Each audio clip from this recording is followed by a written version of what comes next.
ನಮಸ್ಕಾರ ಪ್ರೀತಿಯ ಭಕ್ತರೇ, ಇವತ್ತಿನ ನಮ್ಮ ಯಾತ್ರೆ ನಿಮಗೆ ಭಕ್ತಿ, ಶಾಂತಿ ಹಾಗೂ ಪವಿತ್ರ ಅನುಭವವನ್ನು ನೀಡಲಿದೆ. ನಾವು ಇಂದು ಭೇಟಿ ನೀಡಲಿದ್ದೇವೆ ಮಂತ್ರಾಲಯ, ಬಿಚ್ಚಾಲೆ ಮತ್ತು ಪಂಚಮುಖಿ ಕ್ಷೇತ್ರಗಳಿಗೆ. ಈ ಮೂರು ಪವಿತ್ರ ಸ್ಥಳಗಳು ನಮ್ಮ ಶ್ರದ್ಧೆಗೆ ದಿಕ್ಕು ತೋರಿಸುತ್ತವೆ. ಮಂತ್ರಾಲಯ, ಶ್ರೀ ಗುರು ರಾಘವೇಂದ್ರ ಸ್ವಾಮಿಯವರ ಅಂತ್ಯ ಸಮಾಧಿ ಇರುವ ಈ ಸ್ಥಳ ಆಧ್ಯಾತ್ಮ, ಭಕ್ತಿ ಮತ್ತು ತಪಸ್ಸಿನ ಪವಿತ್ರ ಮಠವಾಗಿದೆ. ಅವರು 1671ರಲ್ಲಿ ಜೀವಂತ ಸಮಾಧಿ ಪಡೆದರು ಎಂಬ ನಂಬಿಕೆ ಇದೆ.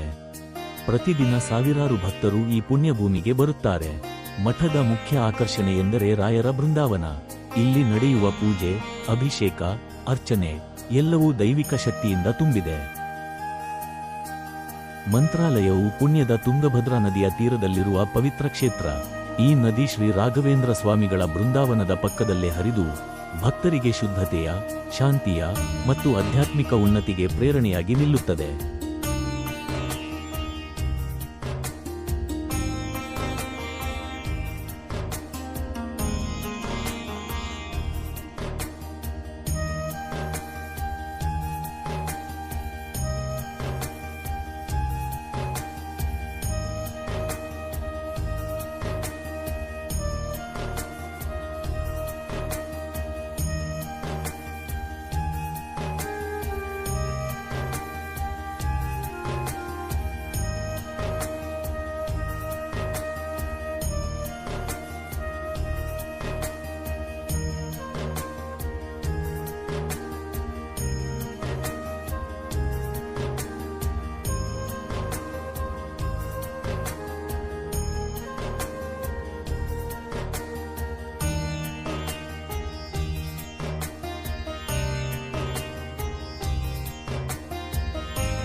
ಮಂತ್ರಾಲಯದಲ್ಲಿ ಪ್ರಸಾದ, ಅನ್ನದಾನ ಎಂಬ ಆಧ್ಯಾತ್ಮಿಕ ಪೂಜೆ ಸಹಿತ ದೇವರ ಕೃಪೆಯನ್ನು ಪಡೆಯಲು ಪರಿಣತ ಆಹಾರದ ವ್ಯವಸ್ಥೆ ಇದೆ. ಈ ಸೇವೆಗೆ ಸಾವಿರಾರು ಭಕ್ತರು ದೇವರ ದರ್ಶನದ ನಂತರ ನೇರವಾಗಿ ನಡೆದುಕೊಂಡು ಹೋಗುತ್ತಾರೆ. ಭೋಜನ ಶಾಲೆ ಮುಖ್ಯ ದೇವಸ್ಥಾನ ಆವರಣದ ಬಳಿಯಿಂದ ಅಲಭ್ಯ ದೂರದಲ್ಲಿದೆ. ಸೇವಾತ್ಮಕ ಸಿಬ್ಬಂದಿಯ ಮೂಲಕ ವ್ಯವಸ್ಥೆಯನ್ನು ಕೈಗಾರಿಕೆ ಮಾಡಲಾಗಿದೆ ಮತ್ತು ಶ್ರದ್ಧೆಯಿಂದ ಪೂಜೆಗೆ ಶ್ರೇಯೋಭಿಲಾಷಿಗಳು ಸೇವೆಗೆ ಹಾಜರಾಗುತ್ತಾರೆ. ಭಕ್ತಿಯ ಯಾತ್ರೆಯಲ್ಲಿ ನೀವು ಇಲ್ಲಿ ಊಟ ಪಡೆಯುವುದರಿಂದ ಆಹಾರ ಶುದ್ಧತೆ, ಪೂಜೆಯ ಅನುಗ್ರಹ ಮತ್ತು ಆತ್ಮಶಾಂತಿ ಎಲ್ಲವೂ ಸಂಕೀರ್ಣವಾಗಿ ಒಟ್ಟಿಗಾಗುತ್ತದೆ.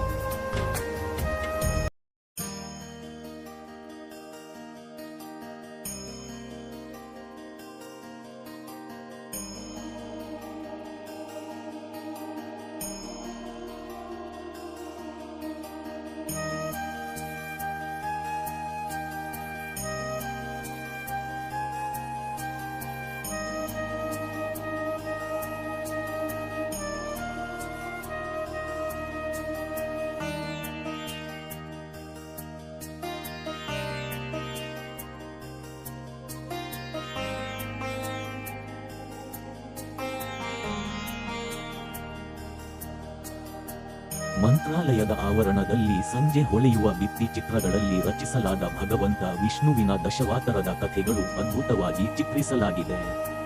ಮತ್ಸ್ಯಾವತಾರ, ಕೂರ್ಮಾವತಾರ, ವರಾಹ ಅವತಾರ, ನರಸಿಂಹ ಅವತಾರ, ವಾಮನ ಅವತಾರ, ಪರಶುರಾಮ ಅವತಾರ, ರಾಮನ ಅವತಾರ, ಕೃಷ್ಣನ ಅವತಾರ. ಕೃಷ್ಣನ ಅವತಾರದಲ್ಲಿ ವಾಸುದೇವನ ಸುತನಾಗಿ ಜನಿಸಿ ಯಮುನಾ ದಾಟಿ ಬರಸಾನಕ್ಕೆ ಬಂದು ಪೂತನಿಯನ್ನು ಕೊಂದದ್ದು, ಬಕಾಸುರನನ್ನು ಕೊಂದದ್ದು, ಕಂಸನನ್ನು ಕೊಂದದ್ದು, ಗೋಪಿಕೆಯರ ಬಟ್ಟೆ ಕದ್ದದ್ದು, ರಾಧೆಯ ಜೊತೆ ರಾಸಾಲೀಲೆ ಮಾಡಿದ್ದು ಎಲ್ಲವನ್ನೂ ಗೋಡೆಯ ಮೇಲೆ ಹೇಗೆ ರಚಿಸಿದ್ದಾರೆಂದರೆ ಹೇಳಲು ಪದಗಳೇ ಸಾಲೋದಿಲ್ಲ, ಅಷ್ಟು ಅಚ್ಚುಕಟ್ಟಾಗಿ ಚಿತ್ರಿಸಿದ್ದಾರೆ. ಹಾಗೆ ರಾಯರಿಗೆ ಬಾಲ್ಯದಲ್ಲಿ ದರ್ಶನ ನೀಡಿದನು. ರಾಯರು ಸಂತೋಷದಿಂದ ವೀಣೆಯನ್ನು ನುಡಿಸಿದ್ದಾರೆ. ಎಲ್ಲವೂ ಮನಮೋಹಕವಾಗಿತ್ತು.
ಮಂತ್ರಾಲಯದ ನಿತ್ಯ ರಥೋತ್ಸವ ಎಂಬುದು ಮಂತ್ರಾಲಯ ಶ್ರೀಮಠದಲ್ಲಿ ಪ್ರತಿದಿನವೂ ನಡೆಯುವ ಪವಿತ್ರ ಆಚರಣೆ.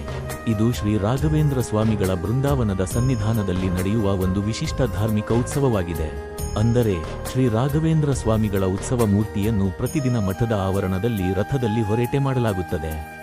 ಈ ಆಚರಣೆಯ ಮುಖ್ಯ ಉದ್ದೇಶ ಭಕ್ತರಲ್ಲಿ ನಿತ್ಯ ಭಕ್ತಿಭಾವ ಬೆಳೆಸುವುದು, ಶ್ರೀ ರಾಘವೇಂದ್ರರ ದಿವ್ಯ ಸಾನ್ನಿಧ್ಯವನ್ನು ಪ್ರತಿದಿನ ಅನುಭವಿಸಲು ಅವಕಾಶ ನೀಡುವುದು. ಮಠದ ಪರಂಪರೆಯ ಅನುಸಾರ ನಿತ್ಯ ಪೂಜೆ, ಆರತಿ, ಮಂಗಳ ವಾದ್ಯಗಳೊಂದಿಗೆ ಉತ್ಸವ ರೂಪದಲ್ಲಿ ಆಚರಿಸುವುದು. ಪ್ರತಿದಿನ ಸಂಜೆ, ಸಾಮಾನ್ಯವಾಗಿ ಸಂಜೆ 7 ರಿಂದ ಬೆಳಗ್ಗೆ 8 ಗಂಟೆಯ ನಡುವಿನ ಸಮಯದಲ್ಲಿ ನಡೆಯುತ್ತದೆ. ವಿಶೇಷ ದಿನಗಳಲ್ಲಿ ಅಥವಾ ಹಬ್ಬಗಳಲ್ಲಿ ಇದು ಇನ್ನೂ ವಿಜೃಂಭಣೆಯಿಂದ ನಡೆಯುತ್ತದೆ.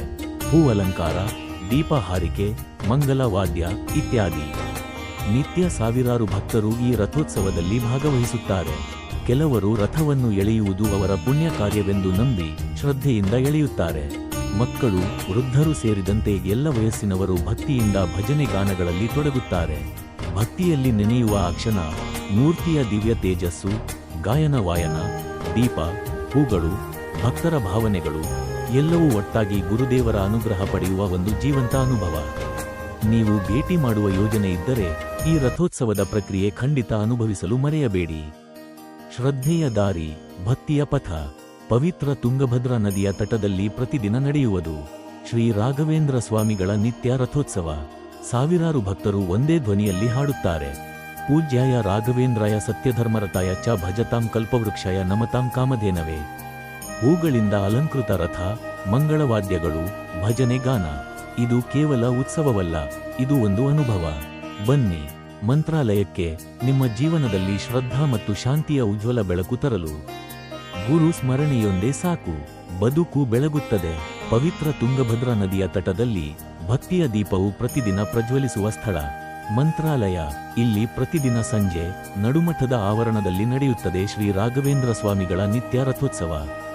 ಉತ್ಸವ ಮೂರ್ತಿಗೆ ಅಲಂಕಾರ, ಮಂಗಳವಾದ್ಯ, ಭಕ್ತರ ಭಜನೆ ಎಲ್ಲವೂ ಶ್ರೀ ಗುರುದೇವರ ಅನುಗ್ರಹವನ್ನು ಮನಸ್ಸಿನಲ್ಲಿ ತುಂಬಿಸುತ್ತದೆ.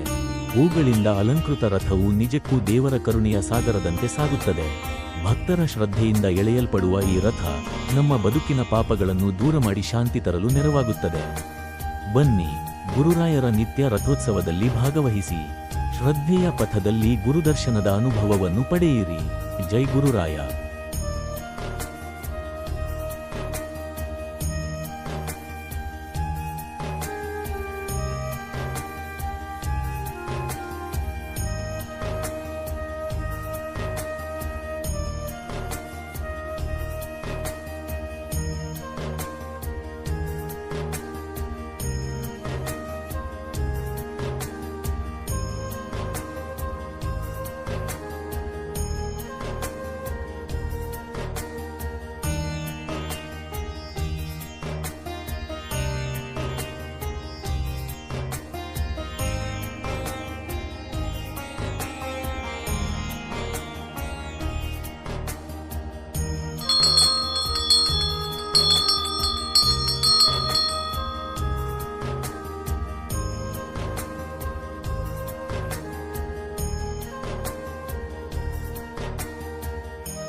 ಮಂತ್ರಾಲಯ ಕ್ಷೇತ್ರದ ಸ್ಥಳೀಯ ಮತ್ತು ಪ್ರಮುಖ ದೇವಿಯಾಗಿ ಪೂಜಿಸಲ್ಪಡುವ ಶಕ್ತಿಯ ರೂಪವಾಗಿ ನೆಲೆಸಿದ್ದಾಳೆ. ಇವರು ತುಂಗಭದ್ರಾ ನದಿಯ ತಟದ ಪವಿತ್ರ ರಕ್ಷಕ ದೇವತೆ, ಗ್ರಾಮದ ನೆಲದ ಅಧಿಷ್ಠಾನ ದೇವತೆ ಎಂದು ಭಕ್ತರು ನಂಬುತ್ತಾರೆ. ತುಂಗಭದ್ರಾ ನದಿಯ ಪಕ್ಕ ಪೂಜಾ ಕ್ರಮ. ಮಂತ್ರಾಲಯಕ್ಕೆ ಬರುವ ಭಕ್ತರು ಮೊದಲು ಮಂಚಲಮ್ಮ ದೇವಿಯನ್ನು ದರ್ಶನ ಮಾಡಿ ನಂತರ ರಾಘವೇಂದ್ರ ಸ್ವಾಮಿಗಳ ಬೃಂದಾವನಕ್ಕೆ ಹೋಗುವುದು ರೂಢಿಯಾಗಿದೆ. ಮಂತ್ರಾಲಯದ ನೆಲದಲ್ಲಿ ಮೊದಲು ಮಂಚಲಮ್ಮ ದೇವಿಗೆ ಸಂಬಂಧಿಸಿದ ಗ್ರಾಮ ದೇವಾಲಯವಿತ್ತು. ಶ್ರೀ ರಾಘವೇಂದ್ರ ಸ್ವಾಮಿಗಳು ಬೃಂದಾವನ ಪ್ರವೇಶಿಸುವ ಸಮಯದಲ್ಲಿ ಅವರು ಈ ನೆಲವನ್ನು ಆರಿಸಿಕೊಂಡಾಗ ಮಂಚಲಮ್ಮ ದೇವಿಯ ಅನುಮತಿಯೊಂದಿಗೆ ಆ ಸ್ಥಳದಲ್ಲಿ ಬೃಂದಾವನ ನಿರ್ಮಿಸಲಾಗಿತ್ತು. ಇವನಿಂದ ದೇವಿ ಮಂಚಲಮ್ಮ, ಶ್ರೀ ರಾಘವೇಂದ್ರರು ಹಾಗೂ ಮಂತ್ರಾಲಯ ಕ್ಷೇತ್ರದ ಹಿತಚಿಂತಕಿ ದೇವಿಯಾಗಿದ್ದಾರೆ. ಮಂತ್ರಾಲಯಕ್ಕೆ ಬರುವ ಭಕ್ತರು ಮೊದಲಿಗೆ ದೇವಿ ಮಂಚಲಮ್ಮನ ದರ್ಶನ ಮಾಡಿ ತಮ್ಮ ಮುಂದೂಡುವ ಕಾರ್ಯ, ತಪಸ್ಸು ಅಥವಾ ಪ್ರಾರ್ಥನೆಗಾಗಿ ಆಶೀರ್ವಾದ ಪಡೆಯುತ್ತಾರೆ. ನಂತರವೇ ರಾಘವೇಂದ್ರ ಸ್ವಾಮಿಗಳ ಬೃಂದಾವನದ ದರ್ಶನಕ್ಕೆ ಹೋಗುತ್ತಾರೆ. ಇದು ಶ್ರದ್ಧಾ ಸಂಪ್ರದಾಯ.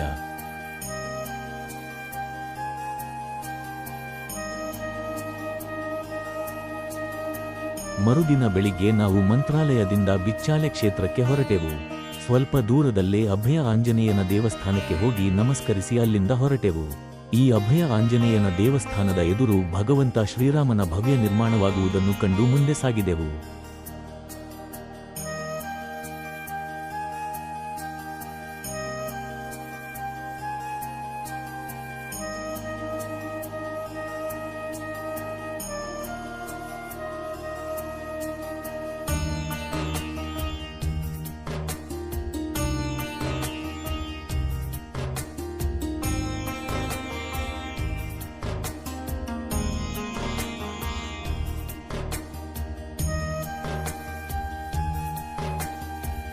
ದಾರಿ ಉದ್ದಕ್ಕೂ ಸಾಗುತ್ತಾ ನಾವು ಆಂಧ್ರ ಹಾಗೂ ಕರ್ನಾಟಕದ ಗಡಿ ತಲುಪಿದೆವು.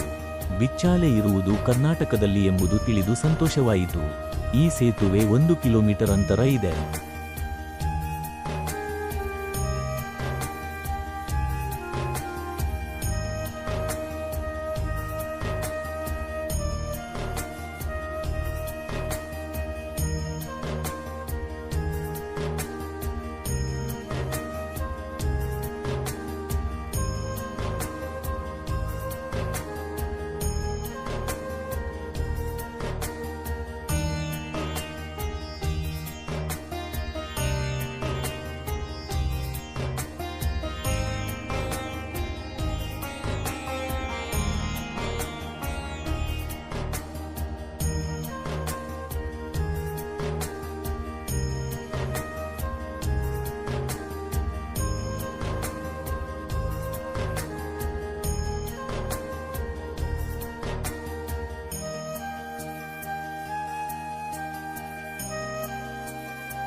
ಇದು ಮಂತ್ರಾಲಯದ ದಟ್ಟವಾದ ಭಕ್ತಿಭಾವನೆ ಮತ್ತು ಪವಾಡ ಭೂಮಿಯಂತೆ ಗುರುಭಕ್ತ ಅಪ್ಪನ್ನಾಚಾರ್ಯರ ಸ್ಮರಣೆಯ ಸ್ಥಳವಾಗಿದೆ. ಬಿಚ್ಚಾಲೆಯು ಶ್ರೀ ಅಪ್ಪನ್ನಾಚಾರ್ಯ ಅವರ ನಿವಾಸ ಸ್ಥಳವಾಗಿದ್ದು, ಅವರು ಶ್ರೀ ರಾಘವೇಂದ್ರ ಸ್ವಾಮಿಗಳ ಪರಮಭಕ್ತ. ಅವರು ಬಿಚ್ಚಾಲೆಯಲ್ಲಿ ವಾಸಿಸುತ್ತಿದ್ದಾಗ ಶ್ರೀ ಗುರುದೇವರು ಮಂತ್ರಾಲಯದಲ್ಲಿ ಬೃಂದಾವನ ಪ್ರವೇಶಿಸಲು ನಿರ್ಧರಿಸುತ್ತಾರೆ. ಬೃಂದಾವನ ಪ್ರವೇಶದ ವೇಳೆಗೆ ಅಪ್ಪನ್ನಾಚಾರ್ಯರಿಲ್ಲದೆ ಅವರು ಪೂಜ್ಯಾಯ ರಾಘವೇಂದ್ರಾಯ ಸತ್ಯಧರ್ಮ ರಥಯಚ ಭಜತಾಂ ಕಲ್ಪ ವೃಕ್ಷಾಯ ನಮತಾಂ ಕಾಮಧೇನವೇ ಎಂಬ ಶ್ಲೋಕವನ್ನು ಹಾಡುತ್ತಾ ಮಂತ್ರಾಲಯಕ್ಕೆ ಓಡುತ್ತಾರೆ. ಅವರ ಭಕ್ತಿಗೆ ಸ್ಪಂದಿಸಿದ ರಾಘವೇಂದ್ರರು ಬೃಂದಾವನದ ಒಳಗಿಂದಲೇ ಸಕ್ಕಿ ಹೇಳುವುದು ಅಂದರೆ ಸತ್ಯವಚನ ಎಂದು ಪ್ರತಿಧ್ವನಿಸುತ್ತಾರೆ. ಇದು ಗುರುಭಕ್ತಿಯ ಪವಾಡವಾಗಿ ಭಕ್ತರಲ್ಲಿ ಆಳವಾಗಿ ನೆಲೆಸಿದೆ. ಇಲ್ಲಿ ಅಪ್ಪನ್ನಾಚಾರ್ಯರ ಮನೆ, ಅವರ ಧ್ಯಾನ ಸ್ಥಳ ಹಾಗೂ ಪವಿತ್ರ ನದಿ ತಟವಿದೆ. ಭಕ್ತರು ಬಂದು ಇಲ್ಲಿ ಧ್ಯಾನ, ಗುರುಸ್ಮರಣೆ, ಜಪ ಮಾಡುತ್ತಾರೆ. ಬಿಚ್ಚಾಲೆ ನಿಜವಾದ ಗುರುಭಕ್ತಿಯ ಪ್ರತೀಕ ಸ್ಥಳವಾಗಿದೆ. ಮಂತ್ರಾಲಯದಿಂದ ಬಿಚ್ಚಾಲೆಗೆ 20 ಕಿಲೋಮೀಟರ್ ಇದೆ. ಆಟೋ, ಜೀಪ್ ಅಥವಾ ಖಾಸಗಿ ವಾಹನಗಳಿಂದ ಹೋಗಬಹುದು. ನದಿ ತೀರ ರಸ್ತೆ ಕಡಿಮೆ ಗುಣಮಟ್ಟದ ರಸ್ತೆ ಇರುವುದು, ಆದರೆ ದಾರಿ ಸುಲಭ.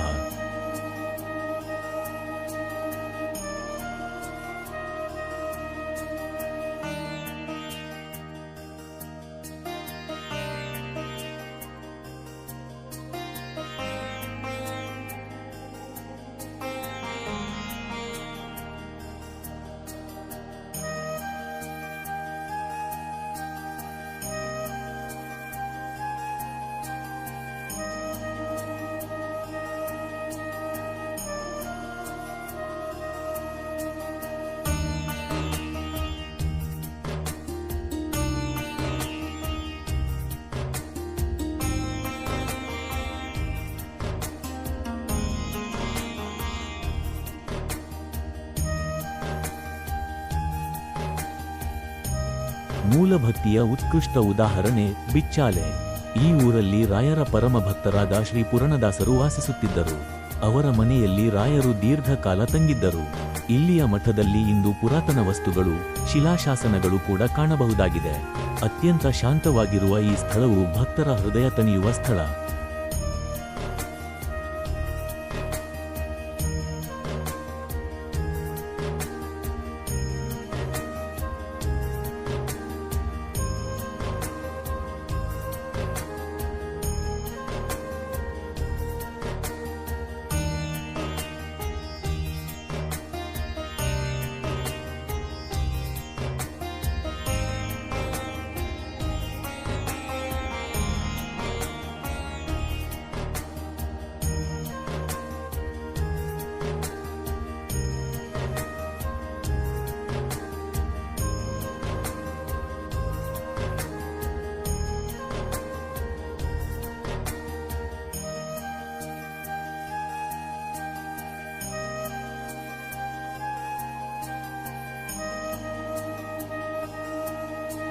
ಅಂತ ಹೇಳಿ ಮಧ್ಯಾಹ್ನ 12 ಗಂಟೆ ಅನಾಚಾರ ಕೊಟ್ಟಂತ ಅಲ್ಲಿನೇ ಸಮರ್ಪಣೆ ಮಾಡಿದ್ದಾರೆ. ಹಾಲನ್ನ ಅನಾಚಾರ ಕೊಟ್ಟಿದ್ರು. ಹಾಲು ತಗೊಂಡು ಹೊರಗೆ ಇರ್ತಿತ್ತು. ಮನೆಯಲ್ಲಿ ಪುಸ್ತಕಗಳಂತ ಹೇಳಿ ರಾಘವೇಂದ್ರ ಸ್ವಾಮಿ ಉಪಸಿ ಪೂಜೆ ಮಾಡಿ ಭಗವಂತರನ್ನ ಎರಡು ಕೈ ಎತ್ತಿ ಪ್ರಾರ್ಥನೆ ಮಾಡಿದ್ರು. ಭಗವಂತನ ಪ್ರಾರ್ಥನೆಗೆ ರಾಘವೇಂದ್ರ ಸ್ವಾಮಿ ಪ್ರಾರ್ಥನೆಗೆ ಕೃಷ್ಣ ಸರ್ಪ ರಕ್ತದಲ್ಲಿದ್ದಂತ 5 ಅಡಿ ಕೃಷ್ಣ ಸರ್ಪ 5 ತಿಳಿಯಾಗೋಯ್ತು. ಭವಿಷ್ಯತ್ ಕಾಲದಲ್ಲಿ ಮನೆಗೆ ಬರ್ತಕ್ಕಂತ ಹೆಣ್ಮಕ್ಳು ತನ್ನ ಮಕ್ಕಳು ನಮ್ಮನ್ನು ನೋಡಿ ಅವರು ಭಯಗ್ರಸ್ತರಾಗಬಾರ್ದು ಅಂತ ಹೇಳಿ ಕೃಷ್ಣ ಸರ್ಪ ಸ್ವಯಂ ರಾಘವೇಂದ್ರ ಸ್ವಾಮಿಯ ತಪಶಕ್ತಿಗೆ ಸ್ವಯಂ ಸೆರೆಯಾಗುತ್ತೆ. ಅದೇ ಸೆರೆಯನ್ನೇ ರಾಘವೇಂದ್ರ ಸ್ವಾಮಿ ಹೊರಗಡೆ ತೆಗೆದು ಅವರೇ ಪ್ರತಿಷ್ಠಾಪನೆ ಮಾಡಿದ್ರೆ ಪಿಚಾಲಿ ನಾಗಪ್ಪ ಅಂತ ಹೇಳಿ ಭಾರಿ ಜಾಸ್ತಿನಪ್ಪ. ಇಲ್ಲಿ ಕಾಯಿ ಹಾಕಿರ್ತಂದ್ರ ಯಾರಿಗೆ ಕುಜದೋಷ ಸರ್ಪದೋಷ, ಯಾರಿಗೆ ಸಂತಾನ ಪ್ರಾಪ್ತಿ ಮಕ್ಕಳಾಗಿಲ್ಲ, ಯಾರಿಗೆ ಕಲ್ಯಾಣ ಲಗ್ನ ಆಗಿಲ್ಲ ಅಂಥವ್ರು ಕಾಯಿ ಕೊಡ್ತಾರೆ. ವರ್ಷದಲ್ಲಿ ಲಗ್ನ ಆಗುತ್ತೆ, ಸಂತಾನ ಆಗುತ್ತೆ, ಎಲ್ಲ ಆಗುತ್ತೆ. ಆರೋಗ್ಯ ಭಾಗ್ಯ, skin disease, finance problem, court cases, ಯಾರಿಗೆ ಪ್ರಮೋಷನ್ ಆಗಿದೆ, ಟ್ರಾನ್ಸ್ಫರ್ ಆಗಿದೆ, ವಿದ್ಯಾಪ್ರಾಪ್ತಿ, ವಿದ್ಯಾಭಿವೃದ್ಧಿ, ಲಕ್ಷ್ಮೀ ಕಟಾಕ್ಷ, ಕುಜಮಂಗಳ ಸರ್ಪದೋಷ, ಸಿಂಹರಾಶಿ. ಅಮೆರಿಕದಿಂದ ಬಂದು ಕಾಯಿ 20 ರೂಪಾಯಿ ಕಾಯಿ ಇಲ್ಲಿಕ್ಕೆ ಅಮೆರಿಕಾದಿಂದ 2 ಲಕ್ಷ ರೂಪಾಯಿ ಖರ್ಚು ಮಾಡಿಕೊಂಡು ಬಂದೋಗಿದ್ದಾರೆ 15 ದಿವಸಗಳಿಗೆ. ಸಿಂಹ ರಾಶಿಗೆ ಕುಜಮಂಗಳ ಸರ್ಪದೋಷ, ಕುಂಭ ಮೀನ ರಾಶಿಗೆ 7.5. Finance problems, finance to be recovered, ಗೃಹ ಪ್ರಾಪ್ತಿ, ಲಕ್ಷ್ಮೀ ಕಟಾಕ್ಷ ಮತ್ತು ಸ್ಕಿನ್ ಡಿಸೀಸ್ ಮತ್ತು ಡೈವರ್ಸ್ ಕೇಸಸ್. 108 ಸಮಸ್ಯೆಗಳಿಗೆ ಜನ ಬಂದು ದೇಶ ಬರೀ ನಮ್ಮ ಕರ್ನಾಟಕ ದೇಶ ವಿದೇಶ. ಆಮೇಲೆ ಗುಜರಾತಿಂದ ಬರ್ತಾರೆ ಮಾರ್ವಾಡಿಗಳು. ಏನಪ್ಪಾ ವ್ಯಾಪಾರ ಸರಿಗೆ ಆಗ್ತಿಲ್ಲ, ವಜ್ರ ವ್ಯಾಪಾರ ಅಂತ ಹೇಳಿ. ಆಮೇಲೆ ಅಮೆರಿಕ, ಲಂಡನ್, ಜಪಾನ್, ಜರ್ಮನಿಯಿಂದ ಬಂದು ಕೂಡ ಕಾಯಿ ಕೊಡ್ತಾರೆ. ನಿಮ್ದು ಏನಾದ್ರು ಸಮಸ್ಯೆ ಇದ್ರೆ ಕಾಯಿ ಮಾಡ್ಕೊಂಡು ಮಾಡಿ ಕೊಟ್ಟೋಗ್ರಿ. ನಮ್ದೇನು ಸಮಸ್ಯೆ ನಾವು ಆರಾಮ ಇದ್ದೀವಿ ಅಂದ್ರೆ ವಿಚಾರ ಏನಾಗಕ್ಕೆ ಒಂದು ನಮಸ್ಕಾರ ಮಾಡಿ.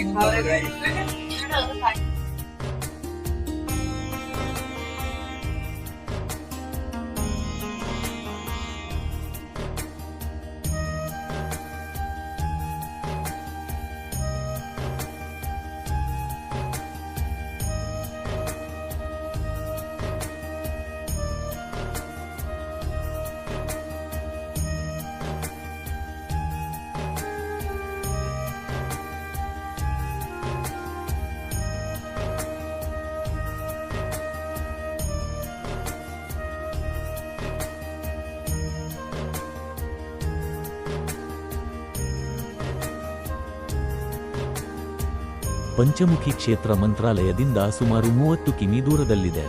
ಇಲ್ಲಿ ಹನುಮಂತನು ತನ್ನ 5 ಮುಖಗಳ ರೂಪದಲ್ಲಿ ರಾಯರಿಗೆ ದರ್ಶನ ಕೊಟ್ಟರೆಂಬ ನಂಬಿಕೆ. ಹನುಮಾನ್, ನಾರಸಿಂಹ, ವಾರಾಹ, ಹಯಗ್ರೀವ, ಗರುಡ ಈ 5 ಮುಖಗಳು ಪಾಪ ವಿಮೋಚನೆ, ಶಕ್ತಿ, ಜ್ಞಾನ ಮತ್ತು ರಕ್ಷಣೆಯ ಸಂಕೇತ.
ಮನಸ್ಸಿಗೆ ಶಾಂತಿ ಬೇಕಾದರೆ ಮಂತ್ರಾಲಯ ಮತ್ತು ಸುತ್ತಲಿನ ಕ್ಷೇತ್ರಗಳ ದರ್ಶನ ಮಾಡಲೇಬೇಕು. ಈ ಪವಿತ್ರ ಯಾತ್ರೆ ನಿಮ್ಮ ಬದುಕಿಗೆ ಆಧ್ಯಾತ್ಮದ ಬೆಳಕು ನೀಡುತ್ತದೆ. ಈ ವಿಡಿಯೋ ನಿಮಗೆ ಇಷ್ಟವಾದರೆ ಲೈಕ್ ಮಾಡಿ, ಶೇರ್ ಮಾಡಿ ಹಾಗೂ ನಿಮ್ಮ ಅನುಭವವನ್ನು ಕಾಮೆಂಟ್ನಲ್ಲಿ ಹಂಚಿಕೊಳ್ಳಿ. ಧನ್ಯವಾದಗಳು.